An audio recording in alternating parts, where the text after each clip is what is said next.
प्रिय विद्यार्थियों, राजनीति विज्ञान की कक्षा बीए फाइनल का जो तृतीय प्रश्न पत्र है उसका नाम है पाश्चात्य विचारक। पाश्चात्य जो विचारक है उनमें अरस्तु की शिक्षा के ऊपर क्या विचार हैं, अरस्तु ने शिक्षा के संबंध में अपने क्या विचार दिए, इसको हम समझेंगे। क्वेश्चन ये आता है, प्रश्न ये पूछा जाता है कि अरस्तु के अनुसार शिक्षा के उद्देश्य क्या हैं और अरस्तु का शिक्षा के ऊपर प्रकाश डालिए। तो सर्वप्रथम हम लोगों को ये समझना है कि अरस्तु की शिक्षा का उद्देश्य क्या है।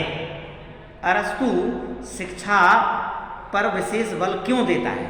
उसका उद्देश्य ये है कि अरस्तु चाहता है कि एक आदर्श राज्य का निर्माण हो, आदर्श राज्य, अच्छा राज्य बने और अच्छे राज्य के लिए राज्य का जो निर्माण है उसका एक स्थायित्व बना रहे और आदर्श राज्य बने। इसलिए अरस्तु की जो शिक्षा है वो जो है नागरिकों के वो शिक्षा देकर के नागरिकों का चरित्र निर्माण करना चाहता है।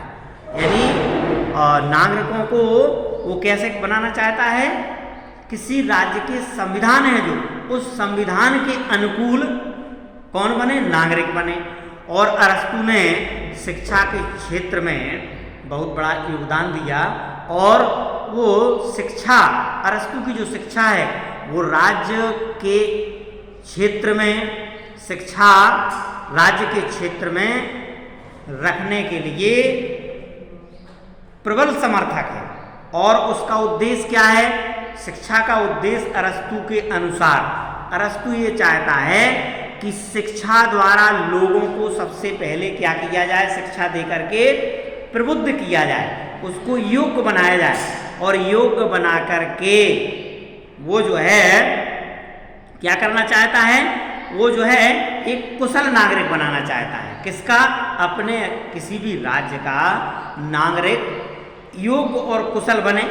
और जब कुशल बनेगा तो निश्चित तौर पर वह उसकी शिक्षित होने से भावनात्मक विकास हो जाएगा, उसका जो है भावनात्मक विकास होगा, भावनात्मक शक्ति इतनी अच्छी हो जाएगी शिक्षित व्यक्ति की कि वो जो है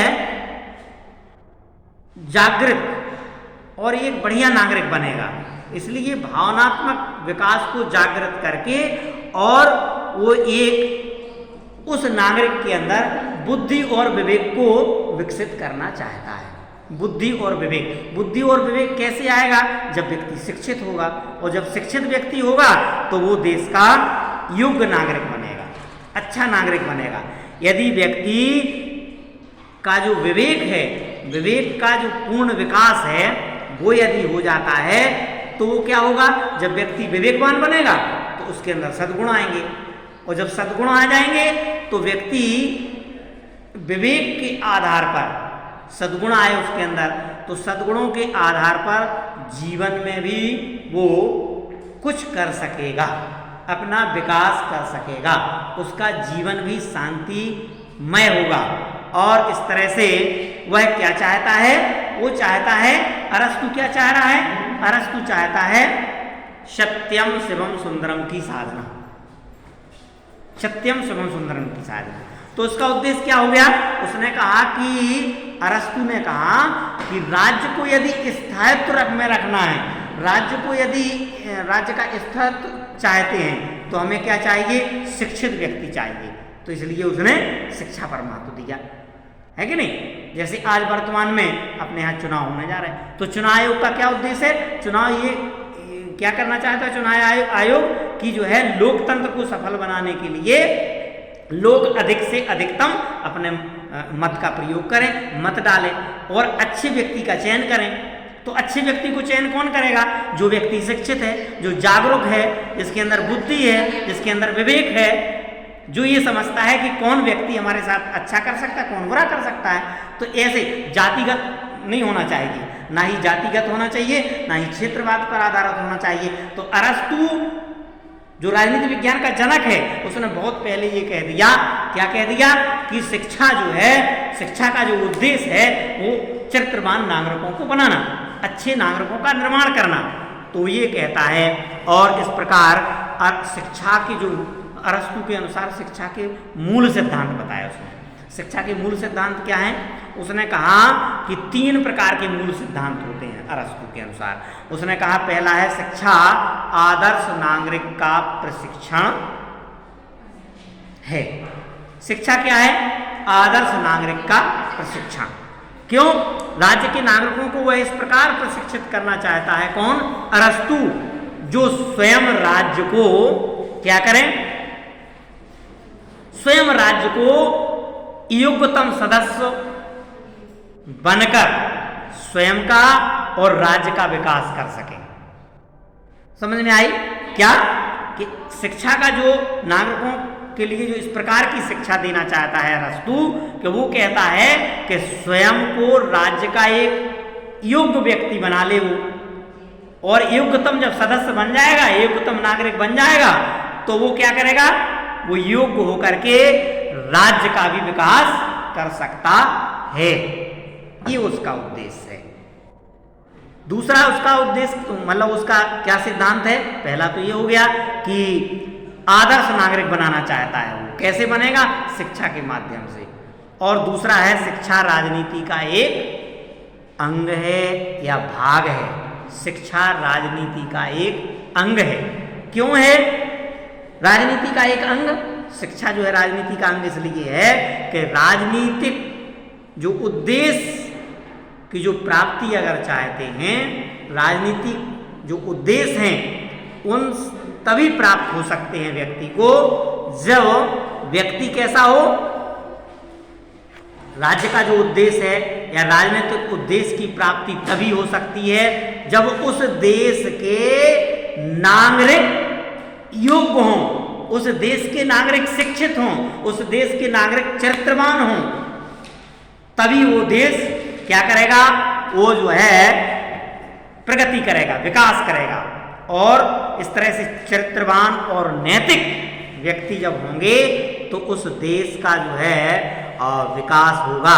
और राज्य का जो उद्देश्य है, राज्य का उद्देश्य क्या है? जैसे अपने यहाँ भारत में लोक कल्याणकारी राज्य की स्थापना की भारत में, तो लोक कल्याणकारी राज्य कब बनेगा? लोक कल्याणकारी राज्य तब बनेगा जब देश के नागरिक योग्य हों, शिक्षित हों, जागरूक हों, चरित्रवान हों, नैतिक हों, है ना, नैतिक हो, उनका नैतिक चरित्र बढ़िया हो। तो ऐसे लोग जो है क्या करेंगे? जो है देश का विकास करेंगे। तो इस तरह से राजनीति का एक भाग बनाया। तीसरा सिद्धांत क्या है? शिक्षा नागरिकों के स्व विकास के लिए प्रेरित करने वाली हो। शिक्षा कैसी होनी चाहिए? शिक्षा ऐसी हो जो व्यक्ति का क्या करती हो? विकास। शिक्षा समझो वही सफल, शिक्षा समझो वही सफल जो कर दे आचरण विमल। शिक्षा समझो वही सफल जो कर दे आचरण विमल। शिक्षा का उद्देश्य क्या है? व्यक्ति के व्यक्तित्व का विकास करना, उसके अंदर अच्छी आदतों का विकास करना। तो इस तरह से क्या करना है? शिक्षा नागरिकों के स्व माने अपने विकास, व्यक्ति का स्वयं विकास होगा उससे शिक्षा पा करके। शिक्षा से जो है ऐसी शिक्षा हो जो व्यक्ति का विकास करने वाली शिक्षा हो, नागरिकों को संविधान के अनुकूल वो बनाना चाहती है। ठीक है, शिक्षा के संबंध में तो अपने यहाँ बहुत सारी बातें कही गई कि शिक्षित होना, योग्य होना बहुत आवश्यक है। क्यों? शिक्षा व्यक्ति के अंदर पाकर के व्यक्ति के अंदर गुण आना चाहिए, नैतिक गुण आना चाहिए, है ना। इस तरह से शिक्षा व्यक्ति के जीवन में अति आवश्यक है। और अरस्तु का जो उद्देश्य है, अरस्तु का क्या उद्देश्य है? कि शिक्षा देकर के व्यक्तियों को राज्य के अनुकूल बनाना। तो दोनों का विकास होगा, व्यक्ति का भी होगा और राज्य का भी होगा। जहाँ के लोग बौद्धिक स्तर जिनका ठीक होगा, चरित्रवान लोग होंगे, नैतिक जिनका चरित्र अच्छा होगा, तो ऐसे देश जो है, चरित्रवान व्यक्ति जो है अपने देश का भी सम्मान रखते हैं, देश के को ऊंचा उठाने का कार्य करते हैं, श्रेष्ठ बनाते हैं। तो इस तरह से नागरिकों को प्रेरित करने वाली शिक्षा होनी चाहिए, जिससे व्यक्तियों को जो है आगे बढ़ने का मौका मिले, व्यक्ति अपना जो है उद्देश्य पूरा कर सके और उसके साथ साथ समाज और राष्ट्र का भी उद्देश्य पूरा कर सके। शिक्षा इसलिए अरस्तु ने क्या किया, अरस्तु शिक्षा का जो मनोवैज्ञानिक आधार है उसको प्रस्तुत किया। किसने?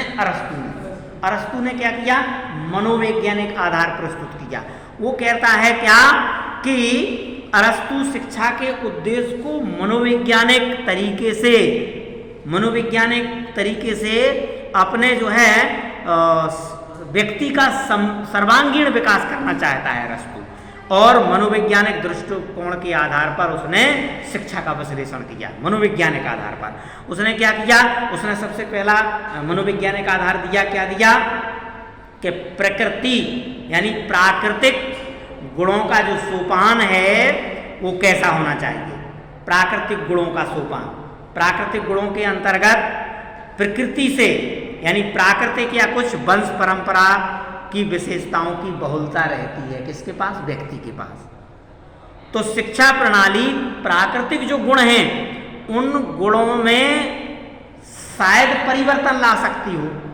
अब यहाँ थोड़ा समझने की आवश्यकता है।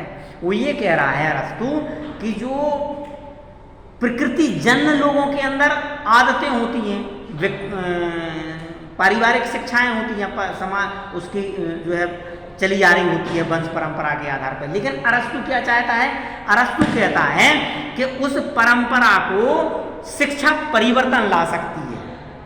शिक्षा यदि व्यक्ति के पास है तो परिवर्तन ला सकती है। जैसे एक उदाहरण प्रस्तुत करें कि पहले के समय में क्या था, महिलाएं घर से कार्य करने के लिए बाहर नहीं निकलती थी ना। उन्होंने कहा हम समाज में लोगों के साथ नहीं कार्य कर सकते हैं, हम आगे नहीं बढ़ सकते हैं। महिलाओं का कार्य केवल घर के अंदर चार दीवारी में रह करके घर के कार्यों का निष्पादन करना, चूल्हा चौका का काम करना, बच्चों का पालन करना, भोजन बनाना, यही काम था। लेकिन अरस्तु ने कहा कि ये तो क्या हो गई, वंशानुगत व्यवस्था हो गई, प्रकृति से चली आ रही है। लेकिन अब उसने कहा कि शिक्षा पा करके अब इसको क्या कर दिया, परिवर्तन आ गया। जैसे जैसे शिक्षा आई तो परिवर्तन हो गया, महिलाएं योग्य बन गई। आज जो है एरोप्लेन भी उड़ाने लगी हैं, प्रधानमंत्री भी बन रही हैं, लेखक भी बन रही हैं, धावक भी बन रही हैं, एडवोकेट भी बन रही हैं। तो क्या हो गया, शिक्षा से व्यक्ति के मनोवैज्ञानिक स्तर को परिवर्तन करके अरस्तु ने अपनी शिक्षा के द्वारा गुणों में परिवर्तन लाने का प्रस्ताव किया। गुणों के आधार पर गुणों में परिवर्तन लाने के लिए अरस्तु हमेशा प्रयत्नशील रहा, और वो क्या कहता है, शिक्षा के आधार पर ही उसमें परिवर्तन किया जा सकता है। तो इस तरह से मनोवैज्ञानिक दृष्टिकोण से दूसरा क्या होता है, दूसरा होता है स्वाभाविक प्रवृत्तियों का सोपान।